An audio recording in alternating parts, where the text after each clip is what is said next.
ఈ మధ్య ఎక్సర్సైజ్ చేసి చాలా రోజులైంది. ఎక్కువ ఎక్సర్సైజ్ చేస్తే అంట ముఖ్యంగా మహిళలు వాళ్ళ మెన్స్ట్రువల్ సైకిల్లో తేడా రావడం, లేదంటే రీప్రొడక్టివ్ ఇష్యూస్ రావడం, అంటే పిల్లలు పుట్టే విషయంలో ప్రాబ్లమ్స్ రావడం, ఇలాంటివి కూడా ఉంటాయని. అమ్మాయిలు ఎక్కువ ఎక్సర్సైజ్ చేయకూడదా? అసలు ఇన్ని అనుమానాలు ఎందుకు? ఇవన్నీ ఎందుకు? దీనికి ఏమైనా సైంటిఫిక్ బేసిస్ ఉందా? ఐవీఎఫ్ స్పెషలిస్ట్ డాక్టర్ రామరాజు గారిని అడిగి తెలుసుకుందాం. డాక్టర్ గారు నమస్తే. Happy to be back. Exercise చేస్తే మెన్స్ట్రువల్ హెల్త్ ప్రాబ్లమ్స్ వస్తాయి, లేకపోతే రీప్రొడక్టివ్ హెల్త్ ప్రాబ్లమ్స్ వస్తాయని. That's a very important question అండి. రీజన్ ఎందుకంటే we equate exercise with health, but we don't equate excessive exercise with ill health. If you don't do exercise, మన body mass index 30 దాటిన నుంచి disturbance వస్తాయి. అలాగే appropriate exercise చేసినప్పుడు we keeping our body in fit state. Excessive exercise చేసినప్పుడు where there is an energy deficit and fat 15% కంటే బాగా తక్కువైపోయినప్పుడు menstrual disturbance వస్తాయి.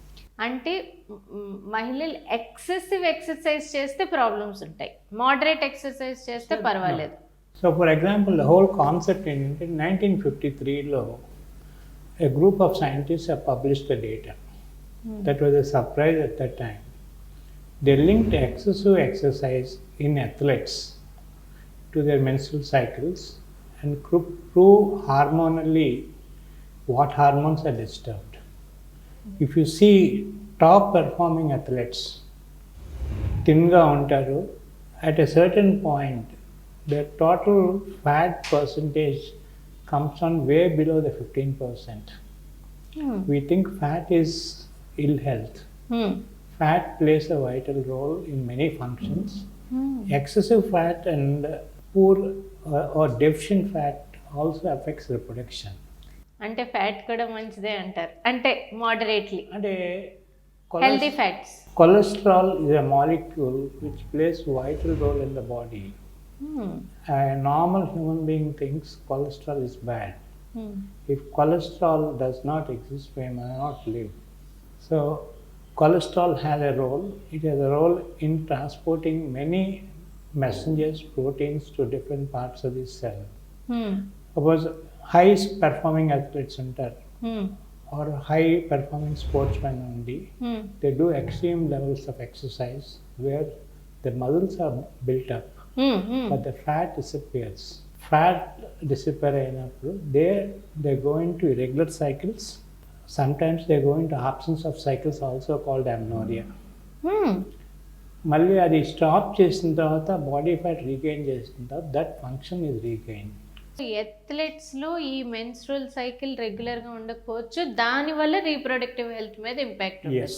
కొంతమంది విమెన్ ఈ మధ్య మరీ ఎక్కువగా చూస్తున్నాం, మేము 2 గంటలు యోగా చేస్తాం, 3 గంటలు మేము రోజు ఫిజికల్ యాక్టివిటీ. కొంతమంది dancers 1 hour yoga, stretch exercises, హార్ట్కి రిలేటెడ్ ఎక్సర్సైజెస్, కార్డియో అంటున్నారు.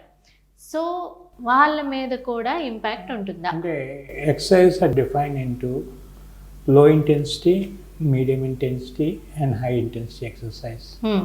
High intensity exercises done for long period in women will affect menstrual cycles.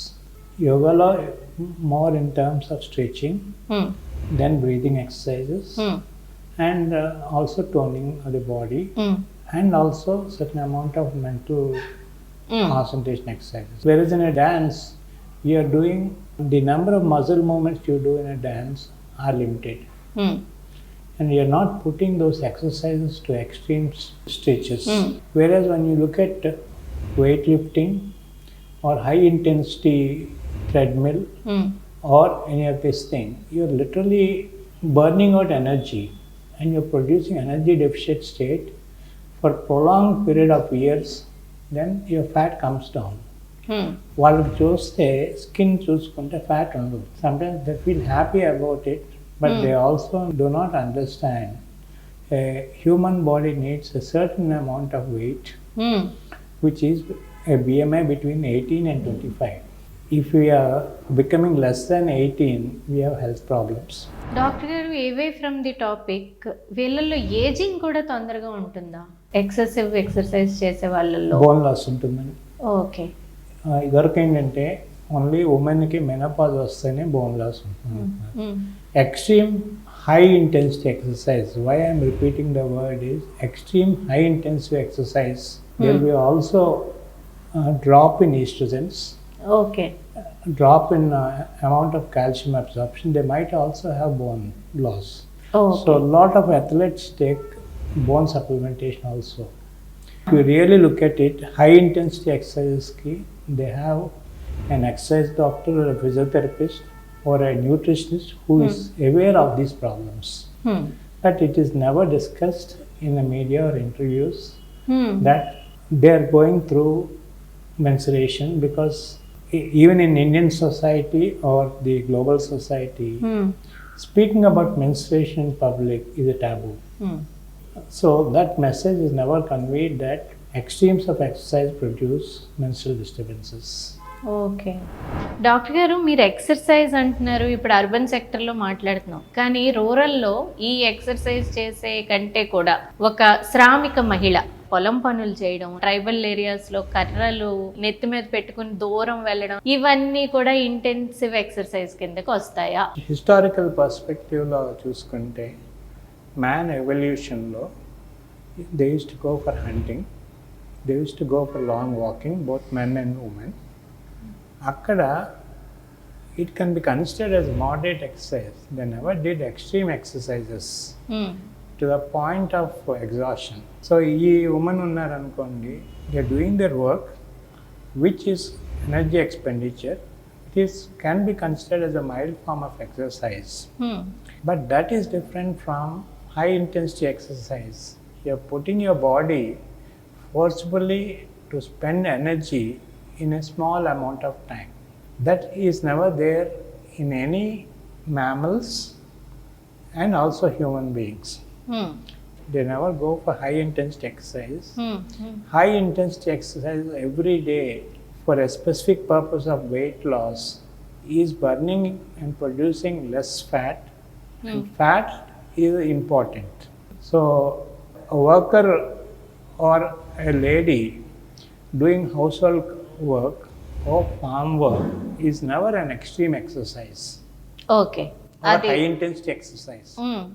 కాదు, కాదు, అసలు కాదు. ఓన్లీ ఈ ఎథ్లెటిక్ మోడ్లో చేసేదే high intensity. High intensity in a short period of time and for a particular number of hours. They're putting the whole system to exertion and making it completely exhausted. Intensive exercise దీని గురించి ఎవరు ఎందుకు మాట్లాడట్లేదు? కనీసం athletes ముందుకు వచ్చి మాకు ఈ ప్రాబ్లమ్స్ వచ్చాయి అని ఎవరు చెప్పటం లేదు. The problem is women are taken for granted. Second thing is, if you look at the football events or the American women football events, the Me Too movement was there. Yes. And it took them almost 10 years for them to get attention to the problem, leave alone action and punishment was the problem. So whatever said and done, we say gender equality, we say gender neutrality. That I personally feel it's only for the public consumption. In the real world, if you look at in the business world, you don't find chairmen and CEOs number. ఇప్పుడు దీన్ని ఎలా మీరైతే ఎలా చెప్తారు ఇప్పుడు విమెన్కి, ఈ particularly sports విమెన్కి, ఇలా rigorous exercise చేసే వాళ్ళకి మీరిచ్చే అడ్వైస్ ఏంటి? The first and foremost is this problem is reversible. This is a price they're paying for the glory they're going to attain. And that's an individual choice.